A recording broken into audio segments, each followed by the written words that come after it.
Bonjour.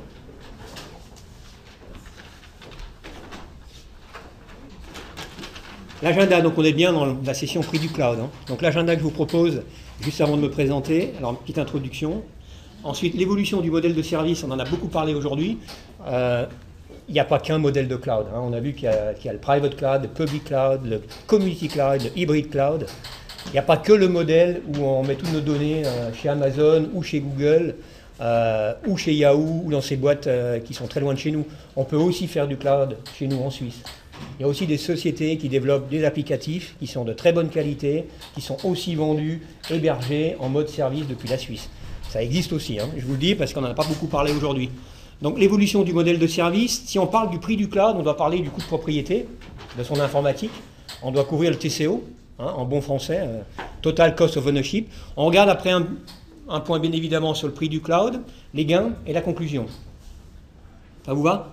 Si on peut changer, on est un petit groupe, là on peut effectivement adapter. L'introduction rapide, donc j'ai un passé en fait je marche par 24 années on va dire, 24 années d'apprentissage de la vie, entre les universités, les écoles, HEG, la famille, etc. Ensuite 24 ans chez HP, donc à 48 ans j'ai quitté, c'est l'année dernière.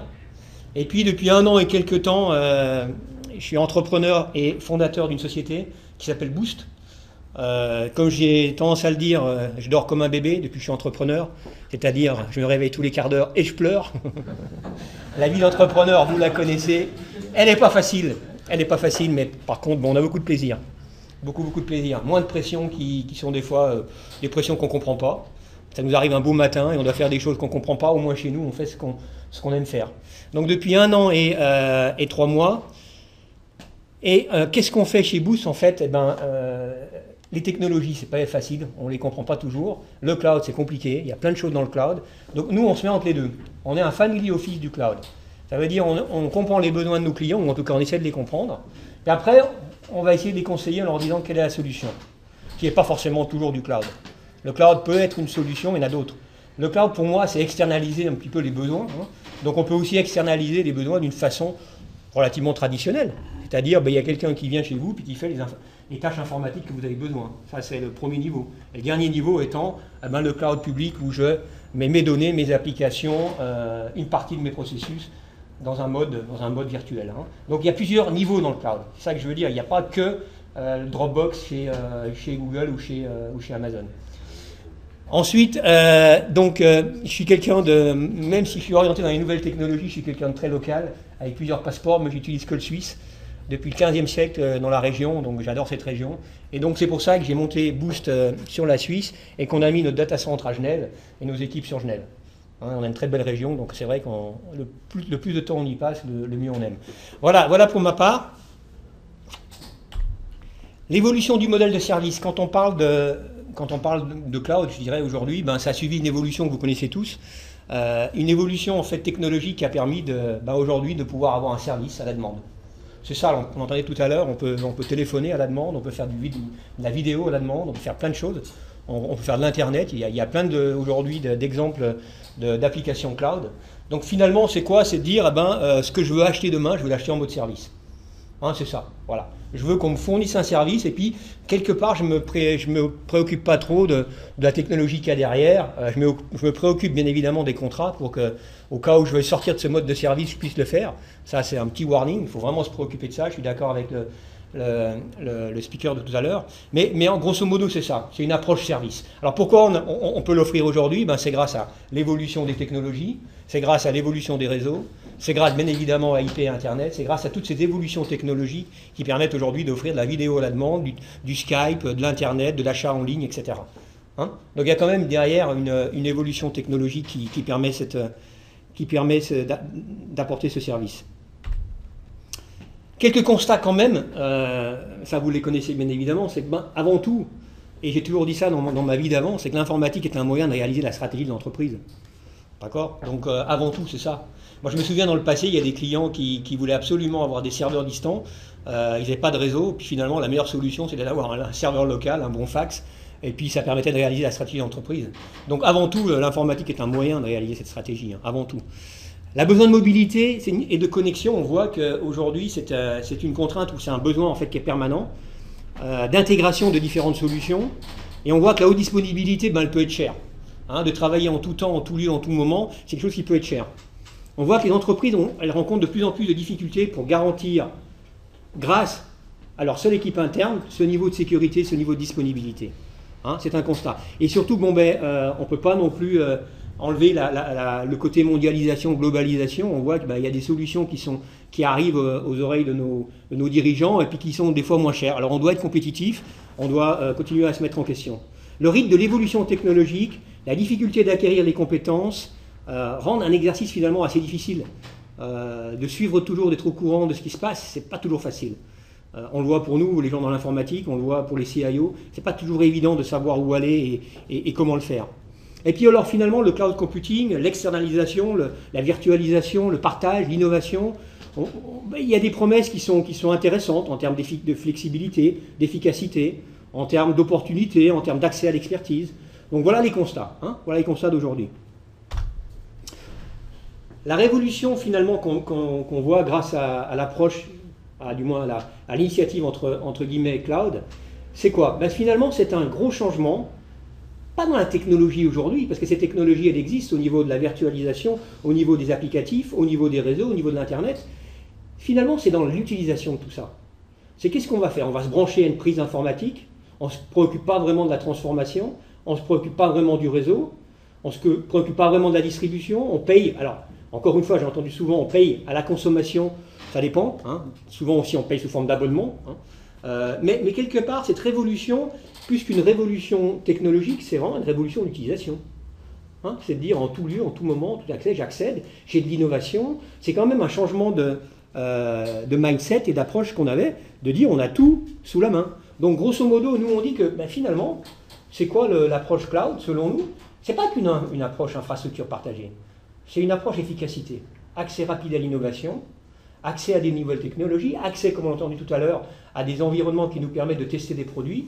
Finalement, ça va nous permettre de faire quoi? De gagner au niveau application, de gagner au niveau développement, de gagner au niveau de l'opération, de gagner au niveau du time to market. Avant tout, c'est les éléments qu'il faut avoir à l'esprit que de parler toujours de partager l'infrastructure. D'accord? Et d'ailleurs, si on regarde ce que dit IDC en 2010, donc vous allez me dire c'est peut-être un petit peu vieux, mais c'est ce qu'ils disent encore aujourd'hui, c'est que les bénéfices, avant tout, c'est pas forcément dans l'infrastructure. C'est pas parce que je mets mon serveur finalement quelque part chez un hébergeur et puis que je le partage que je vais gagner le plus. C'est comment je développe finalement, comment j'accède aux applications. Donc on le voit avec Salesforce.com, développer un CRM, je peux vous dire, il faut une sacrée équipe, ça prendra du temps, d'accéder à l'innovation qu'amène Salesforce.com, d'accéder aux outils qui vous mettent à disposition sans avoir finalement tout un staffing qui me permet de faire ça. Là, il y a vraiment du gain, 52%. Après, vous voyez, dans l'opération de tout ça, quand vous mettez à jour des applications CRM, quand vous les maintenez, quand vous les patchez, quand vous les offrez, etc., ça vous coûte des gens, 34%. Et après, le bénéfice en termes de business, c'est-à-dire le time to market, 13%.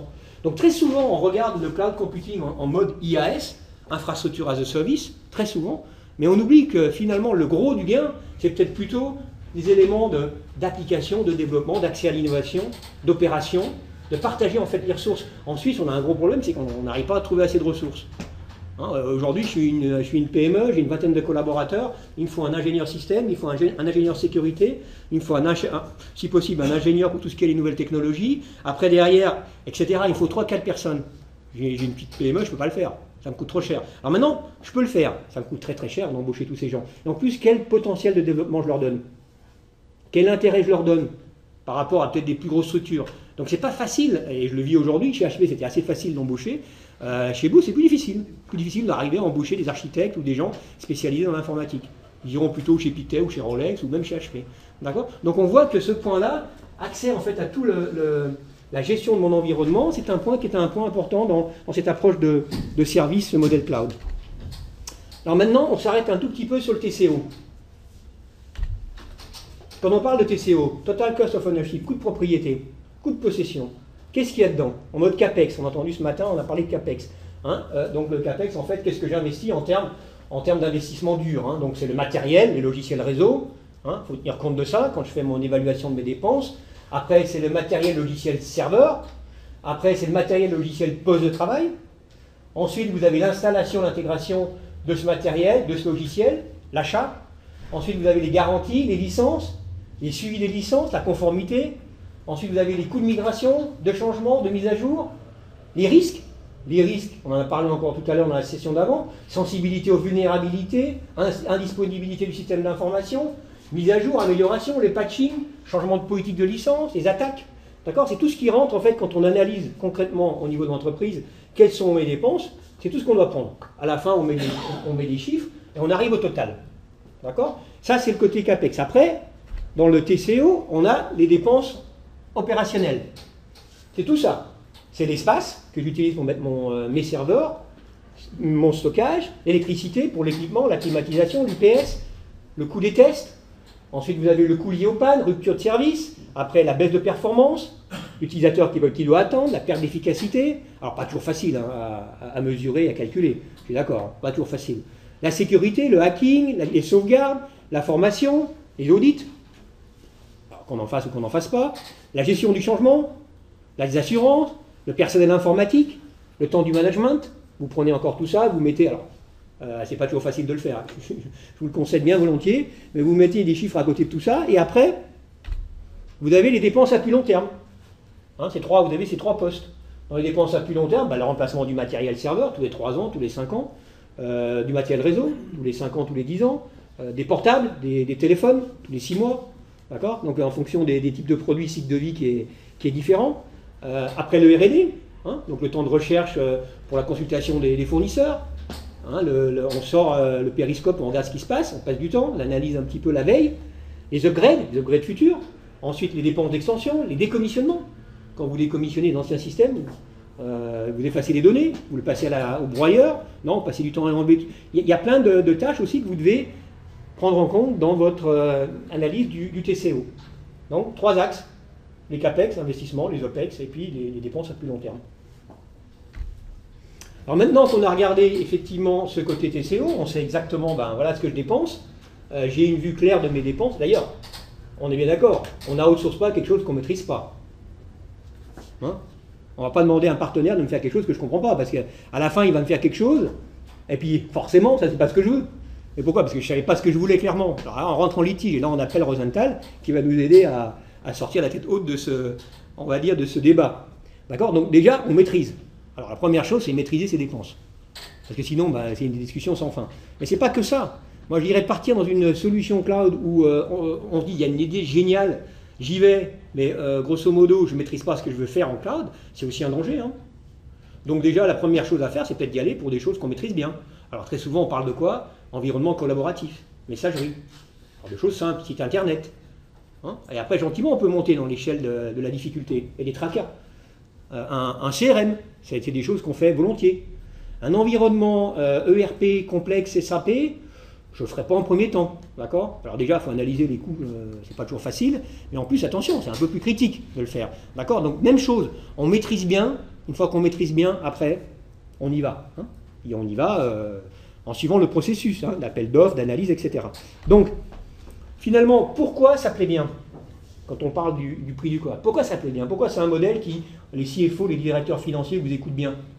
Parce que si on regarde la capacité IT et les besoins réels, dans le temps, on voit que on est une start-up.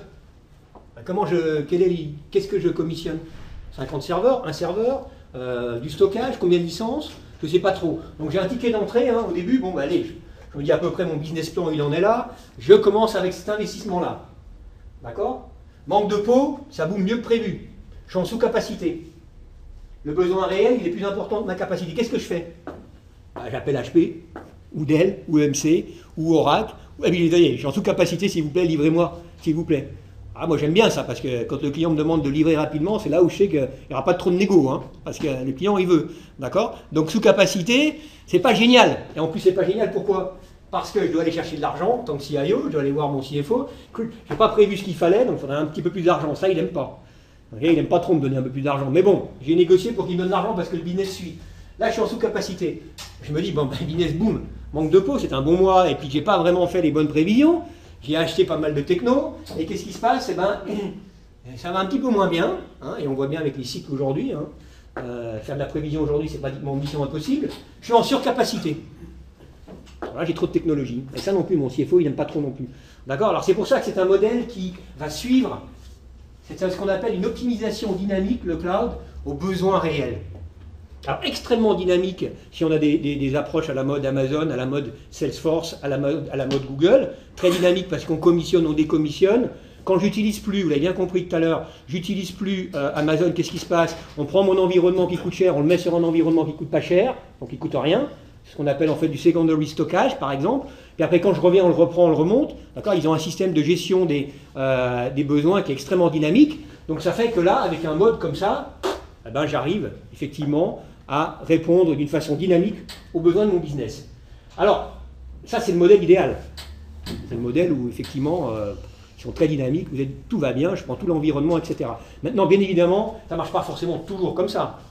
Pourquoi? Parce que vous pouvez éventuellement avoir une messagerie qui suit, un besoin en messagerie qui suit ce modèle très dynamique. Par contre, votre ERP qui est sur un environnement que vous avez vous-même, votre SAP, ben, lui, il ne sera pas sur ce mode-là. D'accord? Donc ça fait que vous devez avoir un niveau de gestion de votre environnement. Alors l'idéal, c'est d'avoir tout dans ce modèle-là. D'accord? Tout dans ce modèle-là. Maintenant, alors là, il y a d'autres contraintes. D'accord?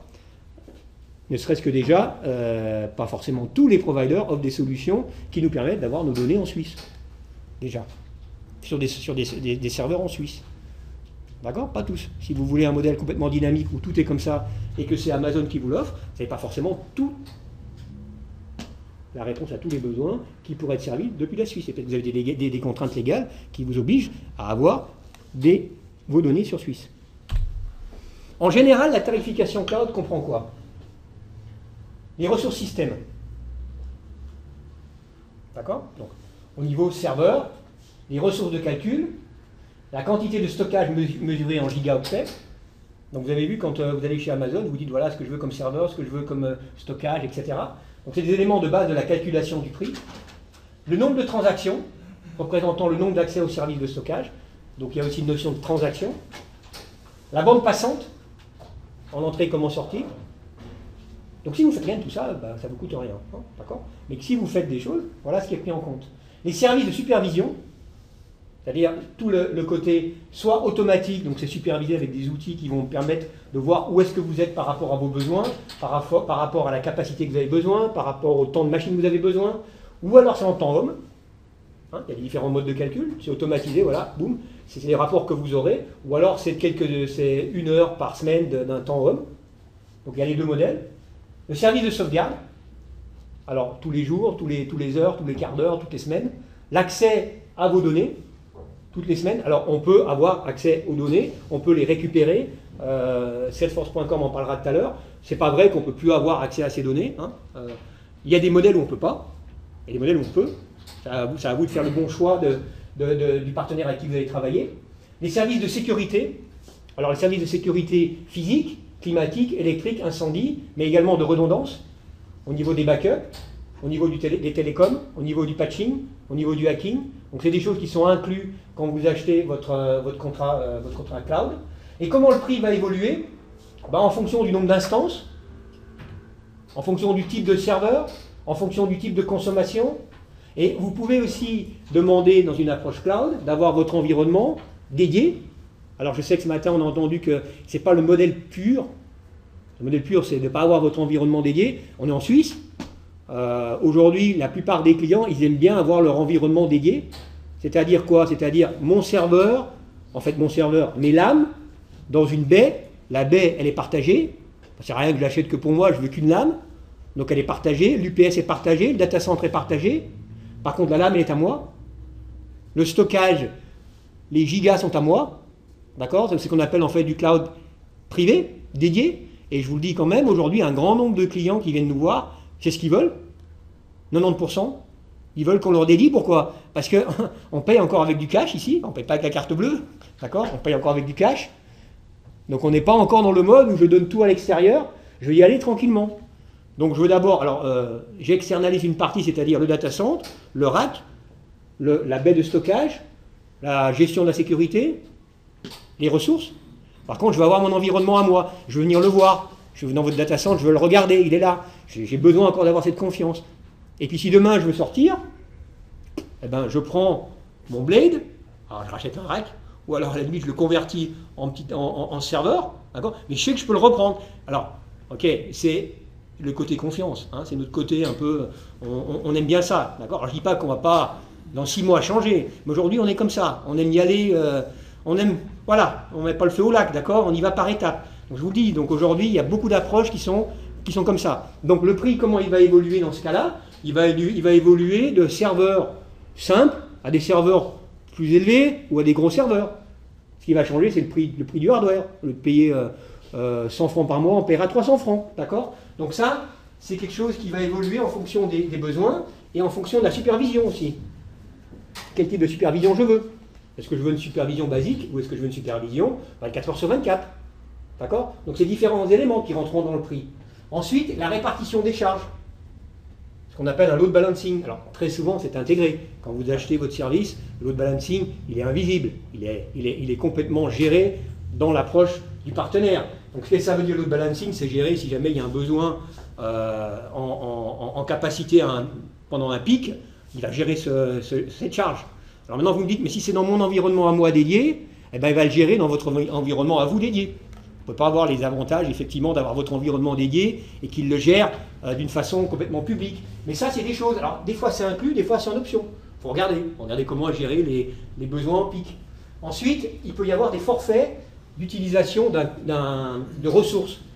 Alors, très souvent, on voit que dans un monde très virtualisé, on a quand même besoin d'avoir accès à du réel. Quand même besoin, des fois, de poser une question. Et pas de rester 1 heure ou 2 heures pendu à un téléphone qui dit patientez, on va vous répondre. Des fois, on a besoin de ça. Et ça, il y a des partenaires, il y a des sociétés qui le proposent.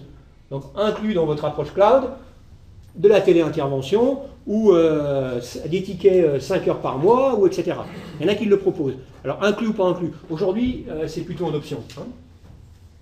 Ensuite, il y a des forfaits aussi, qui définissent des consommations mensuelles, semestrielles ou annuelles. Il y a des sociétés qui ne veulent pas dire « moi je vais en pure variable ». Parce qu'en pure variable, ben, quelque part, ça se paye déjà en pure variable. 2, ça nécessite aussi l'approche pure variable. Ça veut dire que vous êtes vous-même, d'accord, vous-même, vous n'êtes pas sûr de ce que vous allez faire dans les 2 ou 3 mois qui viennent. Vous ne savez pas, alors les startups ont besoin de ça. Et donc forcément, d'être en pure variable, vous allez avoir un surcoût quand même. Et il y a des sociétés qui disent, moi je veux pas ça, moi je préfère avoir un environnement, un forfait, au semestre, au trimestre, à l'année, on revoit après derrière la consommation, et puis si jamais c'était un peu moins, on analyse pour la partie à venir. D'accord? Donc ça, voilà, c'est ce qu'on trouve au niveau du prix du cloud. Pour des applications type SaaS, et ça vous le verrez tout à l'heure avec salesforce.com par exemple, ou les applications de type Platform as a Service, ça peut être un paiement par utilisateur, ça peut être un paiement par unité, ça peut être un paiement en fonction du niveau de service, ça peut être un paiement par service, ça peut être un paiement à l'utilisation. Donc il y a plusieurs types de modèles. D'accord? Donc ça dépend effectivement de la... par exemple, pour Office 365, donc Microsoft, le package complet, il est facturé par mois environ 8 € par utilisateur. D'accord? C'est un modèle. D'accord? Donc voilà, il y a différents types de modèles et là, en fonction des offres. Ok? La bonne surprise quand même, dans l'année et demie qui a passé, la bonne surprise c'est qu'on a eu des bonnes surprises, c'est d'ailleurs des vraies économies. Des vraies économies, en partant sur une analyse TCO basée, comme je vous l'ai montré tout à l'heure, hein, de tous les coûts cachés et non cachés. Premier exemple est un exemple en infrastructure as a service. C'est une société en Suisse romande qui avait besoin d'une infrastructure informatique et qui n'avait pas de compétences informatiques. D'accord? Par rapport à un TCO, c'est un gain de 40% pour couvrir le même périmètre. C'est un bon, entre nous, c'est un très bon business case. Généralement, c'est plus, et il y a un exemple cet après-midi aussi, j'ai vu là, de client qui va présenter son expérience. Généralement, c'est plus entre 20 et 25% d'économie. Maintenant, l'économie ne doit pas être le seul driver à vous faire aller dans une approche comme ça. Ça ne va pas être le seul. C'est l'accès à l'innovation, c'est l'accès à des ressources, c'est l'accès à des data centers de sécurité, c'est l'accès à des services que vous ne pouvez pas vous payer en tant que petite boîte. Hein. Ce n'est pas que le point économique. Ce n'est pas que celui-là. D'accord? Parce qu'il y a des cas où ce n'était pas moins cher. Parce qu'il y a des cas où on peut discuter. Alors, moi j'achète mon serveur, je le mets dans ma cave elle ne me coûte rien. Mon serveur, je l'ai eu à un bon prix. Mes licences, je l'ai eu, et puis j'ai du temps pour faire les mises à jour moi-même. Puis voilà, ça me va très bien. Puis ça, c'est même pas la peine de discuter. Je veux dire, c'est la bonne approche. D'accord? Si c'est que ça et puis ça vous suffit, voilà, il faut y aller, quoi. D'accord? Donc, c'est pas que l'élément économique qui doit être moteur. C'est vrai que il y a des cas où il y a des très bons résultats, dont celui-là, dont un autre, une application SaaS. C'est une société, donc Smartbox, qui s'est dotée d'un CRM en mode SaaS. Certainement ton CRM, certainement, à regarder. Acquisition classique, 28 200 € la première année, 10 000 € les années suivantes. En mode SaaS, 4 320 € par an. Le point de vue purement économique, là, il est extrêmement parlant, mais il n'y a pas que ça. Il y avait accès à l'innovation, parce qu'il faut savoir que quand l'application est mise à jour, eh ben, vous en bénéficiez. Et c'est inclus dans votre droit à l'utilisation en mode SaaS de l'application. D'accord? Donc voilà, et en plus, il y a plein de gens qui développent plein de petites choses autour très intéressantes qui vous sont mises à disposition à travers les marketplaces, payants ou non payants, hein, bien évidemment. Donc voilà, donc l'aspect économique, là, il est flagrant, mais il y a, en plus de cet aspect économique, il y a eu l'aspect innovation. Exemple 3, la messagerie. Selon Forrester, un gain de 70% pour une messagerie cloud par rapport à la mise en place d'une messagerie traditionnelle. Analyse de TCO, c'est-à-dire le serveur, les applications, la mise à jour, les gens qui gèrent, etc. Grosso modo, 70%. Bon là, j'enfonce des portes ouvertes. La messagerie, c'est vraiment je dirais la première application qui est mise en mode cloud aujourd'hui. Hein. C'est vraiment un environnement où il n'y a pas trop de... Si on veut vendre quelque chose assez rapidement, il faut aller dans tout ce qui est collaboratif. Hein. Les SharePoint, la messagerie, les sites internet, le CRM, bien évidemment, c'est des environnements typiques. Si on regarde maintenant au niveau des gains, c'est intéressant, c'est une source en fait de juillet 2010, les gains d'un centre de données privé, votre propre centre, alors on vous dit que vous avez déjà une taille assez critique pour vous payer votre propre centre à vous, par rapport à un centre de données cloud. Le provisionnement. Alors là on parle de jours à semaine au niveau d'un data center privé classique, un data center cloud, Amazon, Cloud Sigma, Swiss Cloud, etc. C'est de seconde à minute. Donc vous êtes extrêmement efficace pour provisionner ce dont vous avez besoin. Vous testez, vous enlevez votre environnement et après vous allez live. Comme on l'a entendu ce matin, on peut avoir un minimum besoin en ressources pour arriver à se lancer avec une nouvelle application dans ce mode-là. Il y a toujours besoin, moi je ne pense pas qu'il n'y a pas besoin d'aller chercher du cash, il y a toujours besoin. Par contre, l'argent qu'on va obtenir pour démarrer notre idée, on ne va pas l'investir pour acheter notre infrastructure, CAPEX, on va l'utiliser gentiment, mois après mois. Moi, je préfère payer 1000 francs tous les mois pendant 25 mois que sortir 25 000 francs upfront, surtout quand on a une start-up. Parce que 25 000 francs au début, quand on se lance, c'est la prunelle des yeux. Plus que l'iris de l'œil. Hein. Aujourd'hui, le cash, et avec la crise qui nous embête chaque jour, les private equity ne sont pas forcément aux portes à nous amener du cash frais. Hein. Alors voilà, donc cette histoire de pouvoir provisionner rapidement et puis de lancer une application d'ATC rapidement, c'est un avantage indéniable. Deuxièmement, l'administration, la gestion des serveurs. Dans un data center privé classique, c'est grosso modo une personne pour 100 serveurs. Quand je dis serveur, c'est une personne pour 100 outils informatiques, à peu près. Hein. Alors on dit pour 100 serveurs parce que ça, c'est déjà un data center de taille assez conséquente. Maintenant, avoir moins qu'une personne pour une centaine de postes, avec les serveurs, le stockage, c'est difficile. Dans un environnement data center cloud, le calcul, il est fait comme ça. C'est 1 pour 1000. Du fait de la virtualisation, l'automatisation, du fait de l'efficacité, l'industrialisation. Donc forcément, vous avez un gain après vous derrière. Parce que cette personne, elle est forcément facturée, mais elle est facturée sur une plus grosse base. Le coût d'électricité du refroidissement, 1 pour 1, 0,2 pour un data center cloud. Le coût d'acquisition du matériel, 1 pour 1, 0,5 pour un environnement cloud. Le coût de location 1 pour 1, 0,2 pour un environnement cloud. Et le coût de la bande passante 1 pour 1, 0,2. Donc grosso modo, vous voyez que là, c'est un exemple aussi de pourquoi derrière, en ayant accès à ce service, on fait aussi, malgré tout, les économies. Ou, puisque malgré tout, plutôt heureusement. Les points d'attention. Les points d'attention. Pour des clients qui ne sont pas des géants multinationaux, eh bien, la flexibilité la plus importante, elle est quand même, sont obtenues pardon, avec des sociétés locales. Parce qu'on voit que dans l'environnement cloud, si vous n'avez pas du réel pour répondre à vos besoins, vous perdez beaucoup en efficacité pour arriver à trouver des réponses. Donc on voit que finalement, le côté confiance, proximité, géographique, culturel, linguistique, il aide à s'en sortir si on part dans une approche cloud puristique. Quand vous faites du Dropbox privé, quand vous backupez vos photos privées, il n'y a pas de problème. Vos mails privés, il n'y a pas de problème. Quand derrière vous avez une production à faire tourner, puis vous avez la direction qui ne peut pas sortir ses produits parce que l'informatique ne tourne pas, vous avez besoin d'une réponse.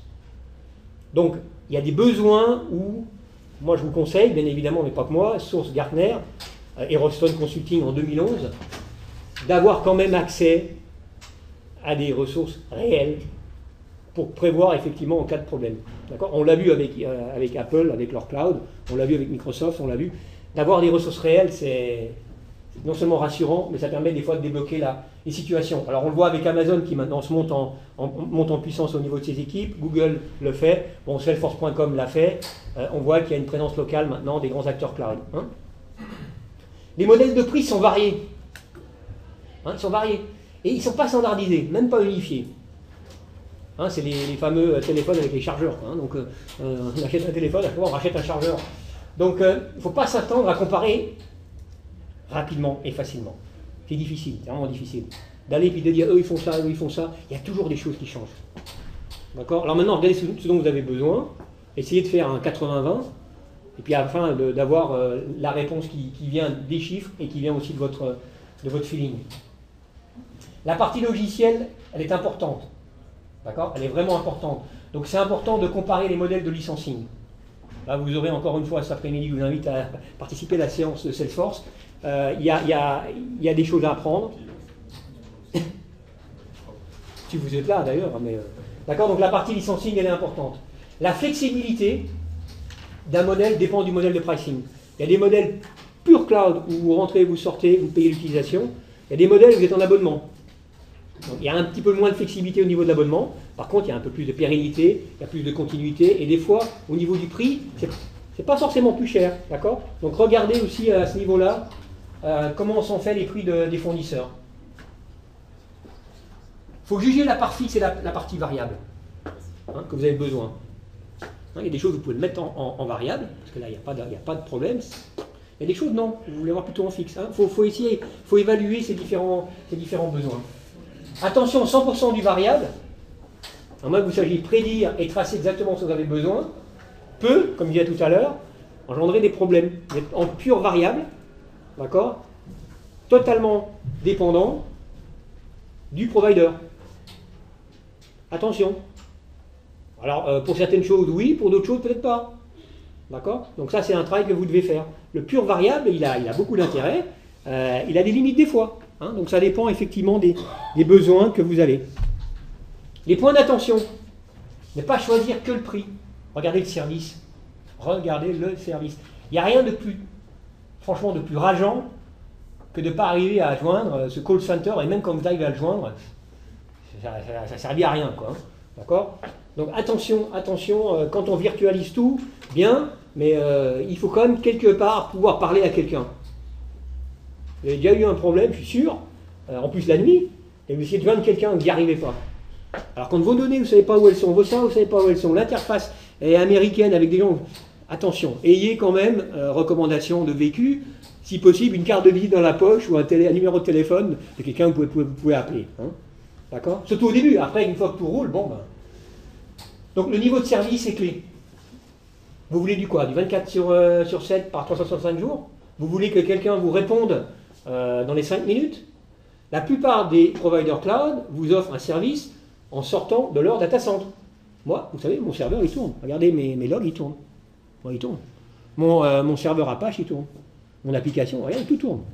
Ah ben après, ce qui se passe entre mon data center et chez vous, bah ouais, mais bon, regardez avec Swisscom, regardez peut-être avec... vous voyez ce que je veux dire? Attention, les niveaux de service, c'est un point important. Alors quand vous allez calculer le prix, tenez compte de cet élément. Prenez pas simplement, ça me coûte 5 € la boîte par mois. Regardez aussi derrière, qu'est-ce que vous avez besoin de mettre en place, ou peut-être rien, hein, selon les offres, hein, il y a des offres, il ne rien mettre en place. Le TCO long terme est encore incertain. Moi, je vous le dis, voilà, je suis dans le cloud, en fait, plus que dans le cloud, dans l'innovation, je vous le dis, il est encore incertain. Alors, bon, on va certainement vous dire le contraire aujourd'hui, hein, peut-être plein de gens vont vous dire le contraire. Il est encore incertain. D'accord? Déconnecter le prix des aspects coûts, on n'achète pas forcément des éléments de la technologie, d'accord? C'est pas forcément que ça qu'on achète, d'accord? Ne pas comparer avec ce que cela devrait coûter aux fournisseurs, d'accord? Regardez ce que ça vous apporte à vous, avant tout. Cette approche, ou en général, de toute façon, une approche de l'informatique doit partir d'un besoin métier que vous avez. C'est quelque chose qui est nécessaire pour vous. Après, vous découlez de ce besoin et vous regardez les offres, vous regardez les contrats, et après, vous faites votre choix. Il faut généralement aussi, ça on a tendance à l'oublier, pourtant dans l'industrie de base, on ne l'oublie pas, reconnecter le prix à la valeur apportée. Encore qui coûte rien, qui ne vaut rien, on a tendance à le dire, mais bon, quelque chose qui est gratuit, ben, c'est quand même gratuit. Hein. Donc, comment on peut vivre si c'est gratuit? Comment les boîtes peuvent vivre si c'est gratuit? Bon. Ça m'a toujours étonné, quoi. Je vous le donne. Il y a des gens qui développent ça nuit et matin, midi et soir. Non, il y a quand même quelque part quelque chose qui va... Soit le modèle va changer, soit il y a quelque chose, quoi. Hein. Sinon, donc, reconnecter le prix à la valeur apportée. Vous payez pour ce que cela vous permet de faire. Vous devez vous habituer à évaluer les prix en termes de résultats. Le fournisseur dépend ce qu'il veut à partir de ce prix. D'accord? Donc, ayez bien cette idée en tête. Quand c'est gratuit, c'est bien, mais c'est gratuit. Derrière, il y a forcément quelque chose qui va arriver pour vous faire payer quelque chose. Les gains du cloud. Donc, économiquement, ce qu'on pourrait dire, on pourrait dire que tout est inclus. Voilà, c'est vrai. On pourrait dire que c'est vrai. Tout est inclus. Prix all inclusive. Ça s'adapte mois après mois. Vous payez pour un environnement qui n'est pas surdimensionné. Vous n'attendez pas la fin de l'amortissement pour adapter votre environnement aux besoins réels. D'accord? Donc ça, on peut le dire. Je pense en le disant comme ça, je pense qu'on est honnête envers nous. Hein. Vous pouvez déployer rapidement des nouveaux projets, des nouveaux utilisateurs. Un coût marginal d'infrastructure, un coût partagé selon les besoins. Le modèle financier, il est quand même transparent, il est quand même prédictible. Vous maîtrisez vos budgets, vous payez ce que vous utilisez, vous libérez vos budgets d'investissement. D'accord? Ça, on peut dire que c'est vrai. Hein. On peut dire que c'est pas simplement, on l'a entendu d'ailleurs toute la journée, on le voit en réel. Je le vois moi avec mon budget informatique. On est en cloud depuis 1 an et demi, je le vois. J'ai des utilisateurs Salesforce, on est 10, j'embauche 5 vendeurs de plus, je prends 5 licences de plus. J'en enlève 5, j'enlève 5 licences. Je le vois, c'est vrai, c'est du concret. Techniquement, c'est vrai qu'on a parlé beaucoup de sécurité, bah, ils ne sont plus dans ma cave aujourd'hui. Mes serveurs, ils sont un data center sécurisé. Un coffre-fort, c'est vrai. C'est vrai que bon, si mon bâtiment il brûle, je perds tout, là, il est quand même très sécurisé. En plus, il est backupé. Alors, il est à Genève-aux-Lignons, mais il y a un DRP avec un autre data center. L'informatique, grâce à ça, bah, elle reprend son rôle d'origine. Elle ne fait plus une usine à gaz, elle est là vraiment pour conseiller. Hein, elle ne se cache pas derrière des serveurs ou derrière de la technologie où nous, au niveau business, on ne comprend pas grand-chose. Ils sont là pour vraiment amener de la valeur. Donc, finalement, comme on l'a entendu ce matin, ils dégagent du temps pour réfléchir à cette problématique, à cette valeur, à cette veille permanente. D'un point de vue opérationnel, le partenaire, il fait tourner mon infrastructure. J'ai un SLA. Alors encore une fois, j'en ai parlé tout à l'heure, regardez bien le contrat. Qu'est-ce qui est spécifié au niveau backup, au niveau supervision? Comment ça se passe si jamais il y a un problème? D'accord? Ensuite, l'équipe informatique, elle va se concentrer sur amener du support à l'utilisateur, s'il y en a encore une. S'il n'y en a plus, elle va se concentrer à, finalement, comment je fais le pont entre cette informatique et ses besoins. Ça sera un nouveau rôle hein, de business to IT alignment. Et finalement, le client, il a quelque part une garantie en termes de temps de rétablissement. Hein, donc, c'est des points qui, au niveau opérationnel, qui sont indéniables, qui sont un réel plus. En termes d'utilisation, mes applications, elles sont accessibles partout, tout le temps. Tout le temps. Au chalet, au bureau, à la maison, du moment qu'il y a un lien Internet. Vous allez dire, ouais, mais si le lien Internet tombe. Ah bon, ouais, ça c'est vrai, s'il tombe, pendant les 30 secondes, c'est plus accessible. D'accord? Mais regardons l'avantage par rapport, encore une fois, plutôt l'opportunité par rapport au point qu'Internet tombe. Mais travailler en mobilité, c'est quand même sympa. On évite d'avoir les bouchons à 8h le matin, on bosse le matin, pof, une fois qu'on a terminé, on prend la route un petit peu plus tard, hein, et puis on n'est pas coincé dans les bouchons pour aller à l'aéroport, etc. D'accord? Donc le côté mobilité, partage de données. Tiens, j'ai mes données sur mon serveur, mon collaborateur il accède, je définis un share partagé, en plus il est backupé, j'ai un bureau virtuel. Alors comme j'ai entendu ce matin, il n'y a plus rien sur le portable. Il est dans la mallette, on se fait voler, bon, on s'en fout, il n'y a plus rien. Finalement, c'est quoi? C'est un afficheur. Ça affiche ce que j'ai sur mon serveur. Donc c'est vrai que cette mobilité, c'est un sacré avantage aussi. Hein. Faut pas l'enlever. Hein. Après, ce qui ne change pas, et ce qui ne doit pas changer, c'est que vous devez disposer du contrôle de votre environnement, applications, données, etc. en tout temps. Vous devez vous garantir que vous pouvez sortir quand vous voulez, alors facile à dire, mais que vous pouvez, d'accord, que vous pouvez reprendre votre infrastructure s'il y a besoin, alors ce ne sera peut-être pas celle-là, mais quand vous signez un contrat avec votre partenaire, faites gaffe à ça. Hein, point important, comment vous sortez si vous devez sortir? Alors on l'a entendu tout à l'heure, naturellement, vous sortez naturellement, si pas naturellement, ça ne se passe pas bien, d'accord, si vous êtes racheté, etc. Prenez soin à ce point-là, c'est de conserver la maîtrise de votre environnement et de vous assurer que vous l'avez dans le contrat que vous allez signer. En résumé, voilà, le modèle traditionnel, vous avez tout ça. Le modèle cloud, vous avez ça, à droite. Vous avez le prix de setup modéré, il y a un prix de setup. Alors, il y a beaucoup de sociétés qui finalement vous disent qu'il n'y a pas de prix de setup. C'est-à-dire, bon, il n'y a pas de formation, il n'y a pas d'install, il n'y a pas de mise en route, il n'y a rien. D'accord? Ça existe. Mais bon, quand même, dans la plupart des cas, il y a quand même un prix de setup. Et ce prix de setup, comment il est facturé? En CAPEX, en OPEX, par mois, j'ai 10 000 francs à payer. Est-ce que je les paye sur 10 mois ou est-ce que je les paye upfront? D'accord? D'accord? Ça, il faut... Voilà, prix de setup modéré. Moi, j'ai mis, bon, bien évidemment, il y en a qui n'en ont pas, il y en a qui en ont des gros. Après, vous avez un prix mensuel ou un prix à l'utilisation. Puis après, vous avez cette transparence de coût et celle-là. Et sinon, de l'autre côté, vous avez cette approche-là. Alors, quand vous voyez ça, vous allez me dire, ouais, mais bon, forcément, c'est quand même plus simple avec le modèle cloud. Non, moi, je vous ai mis ça là-dessus. C'est à vous de regarder et à la fin de faire votre conclusion. Hein. D'accord? Ça vaut la peine, ça ne vaut pas la peine. Après, bon, bien évidemment, l'innovation, l'accès, etc. Hein. Alors, pour qui? Alors, davantage, je dirais davantage. En priorité, les startups. Startups, CAPEX, je n'ai pas trop envie d'utiliser, je ne sais pas si mon business model est sûr, je me lance, je n'ai pas envie de dépenser trop d'argent, il n'y a pas de problème. C'est économique, il y a une simplification au niveau de la problématique, il y a une simplification au niveau de l'embauche, c'est idéal pour prototyper, franchise, pareil, ça va vite, on déploie rapidement des nouveaux bureaux, des nouvelles offices, des nouvelles antennes, les PME, tracasser informatique, c'est compliqué, je ne comprends rien, donc je pars avec un modèle comme ça. On va dire c'est naturellement les cibles. Les grands comptes, moi je viens des grands comptes, je viens d'HP, ça prend du temps parce que vous avez en face de vous une armada d'informaticiens qui de toute façon n'ont pas du tout envie de vous donner accès à leur environnement. Donc ils vont vous dire non, ils auront plein d'arguments pour ne pas y aller, valables ou non valables, hein, d'accord? Mais ce n'est pas forcément la cible idéale dans un premier temps. Ensuite, deuxième chose, les gens qui sont innovateurs, qui ont des nouveaux business models. Pourquoi? Parce que la demande est difficile à prévoir. Ah, c'est peut-être pas mal ce modèle, parce que là, je ne sais pas trop le prévoir, donc bon, je peux aller avec un modèle plus ou moins flexible. Je n'ai pas trop de risques liés à l'approvisionnement. Je peux me faire accompagner dans ma croissance, dans mes pics d'activité. Et ensuite, le troisième bloc, finalement, c'est les gens qui veulent quelque part optimiser leurs dépenses informatiques, qui ne veulent pas faire de l'informatique une expérience clé, ou qui recherchent des bénéfices économiques. Alors, avec encore une fois, une échelle à géométrie variable. Il y a des cas, il n'y aura pas du tout de retour économique, d'autres cas oui. Et si on va dans cet environnement-là, prenons les environnements les moins critiques. Hein, prenons les environnements collaboratifs, la messagerie, le CRM, les sites internet, le e-commerce, d'accord, en priorité. Après, priorité 2, les ERP. D'accord, priorité 3, après, tout ce qui est la gestion des manufactures, tout ce qui est le truc, ou ce que vous avez développé vous en interne, en priorité 3. Alors ça, les facteurs de réussite.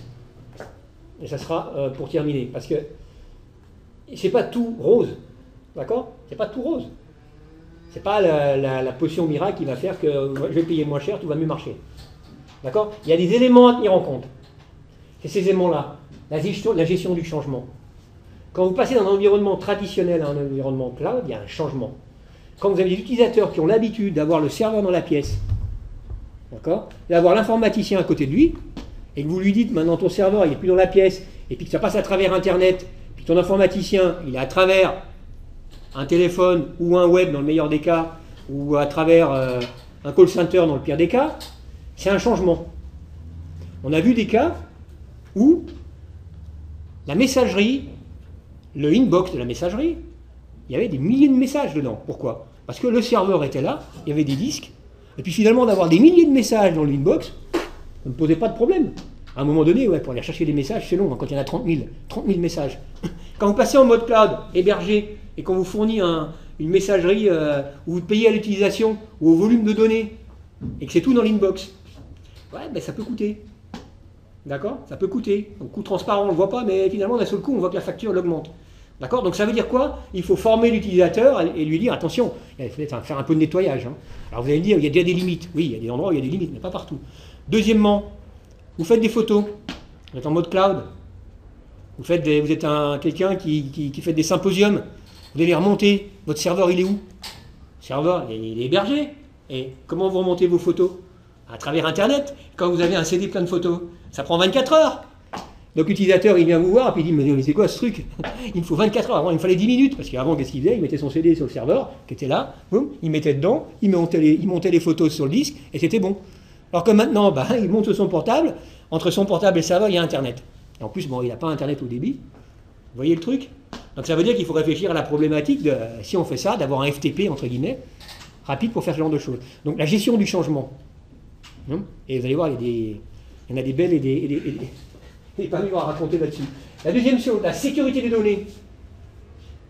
Sécurité des données, comment les données sont sécurisées, comment vous garantissez, etc. Comme on a entendu ce matin. C'est vrai, c'est un point qu'il faut avoir à l'esprit quand on va dans un modèle comme ça. D'accord? La sécurité des transactions. Alors on a parlé de VPN, c'est un élément, les passwords. Il y a pas mal de solutions, bien évidemment techniques, hein, mais il faut l'avoir à l'esprit. Après, où sont les serveurs? Alors je sais que pour 90% des sociétés, c'est pas un problème. Où sont les serveurs? Mais quand même, pour les 10 autres pourcents, c'est un problème. Si mes serveurs sont aux États-Unis, puis que je suis une banque, bon, bah, ça dépendra de quel type d'application je vais mettre là-bas. Voilà, il y aura peut-être des moyens, il y aura peut-être des solutions, mais je peux vous dire qu'aujourd'hui, moi, j'ai pas vu un client, en tout cas, bon, ça fait qu'1 an et demi, hein, qui est venu voir en me disant, je m'en fous sur mes données. Alors oui, les startups, oui, certaines boîtes, mais quand même, il y a beaucoup de gens qui viennent me dire, ouais, mais elles sont où les données? Ah, si elles sont en Suisse, c'est quand même un petit peu mieux, quoi. Et même des sociétés en dehors de la Suisse, des Africains, des Russes qui viennent et qui disent on veut avoir nos données en Suisse. D'accord? Ils veulent nous leur donner en Suisse, plutôt que dans leur pays où c'est. D'accord? Donc, où sont les données? C'est un point à regarder. Où sont les serveurs? Ensuite, comment on revient en arrière? Alors, quand vous allez choisir une solution cloud, ça, vous l'avez à l'esprit. Si je reviens en arrière, qu'est-ce que ça me coûte? Qu'est-ce que ça me coûte si je reviens en arrière? D'accord? Il faut l'avoir à l'esprit, parce que sinon vous ne faites pas un TCO correct, parce que dans les 3 ans qui viennent, vous ne savez pas, peut-être qu'il faut revenir en arrière. Hein. Donc il faut regarder combien ça me coûte pour revenir en arrière. Qu'est-ce que je dois faire? Je reprends le serveur, je l'installe chez moi, je reprends les applications, je peux les reprendre, je reprends. D'accord? Ayez ça à l'esprit. Ensuite, la proximité, comme je disais tout à l'heure, de pouvoir avoir des contacts, une informatique totalement virtualisée, complétée par des interlocuteurs de confiance, si possible réels. L'avatar, bon, pourquoi pas, mais pas pour l'instant. Un peu plus tard, des conditions générales claires. Moi, ce que j'attends en tant que service cloud, c'est end-to-end. C'est du poste de travail jusqu'au serveur. Alors ça, si c'est vous entendez vous, est-ce qu'à l'autre côté, on entend ça aussi? Sinon, le coût. TCO, pareil. Hein, que ça coûte d'avoir entre le PC et le serveur. D'accord? Et moi, je dirais, alors, le dernier point pour terminer, surtout, la confiance. La confiance que dans un environnement moderne, on va dire entre guillemets, virtualisé, cloudisé, etc., essayez d'avoir confiance avec qui vous traitez l'affaire. D'accord? Ok? Au-delà des contrats, même si les contrats, c'est des points importants. Voilà, donc peut-être sérénité, bon, on verra, mais moi, en tout cas, je suis très serein de l'avenir, et puis des challenges qu'on a devant nous. Soyons simplement vigilants sur des points qui sont des points de base. Ne pas mettre je signe, j'accepte quand je vais sur Internet, et que je download un soft, puis que je lis pas, quoi. On fait tout ça, on lit pas le truc, on accepte. Alors ça, privé, à la limite, bon, ça nous engage d'un point de vue privé, quoique des fois, il faut faire attention, mais pour la société, c'est pas forcément la chose à faire tout le temps, quoi. Passons un petit peu de temps, discutons un petit peu, analysons un petit peu les choses. Et voilà, donc dans le prix du cloud, il y a tout ça. D'accord? C'est pas que j'achète une mailbox Gmail, j'achète un Microsoft 365, C'est pas que ça. Hein. Prenez l'ensemble du TCO. Après, faites le calcul. Puis après, il y a plein de bonnes raisons pour y aller. Hein. Au niveau innovation, au niveau ressources, flexibilité, mobilité, il y a plein de bonnes raisons. Une fois que la base est verrouillée. D'accord ?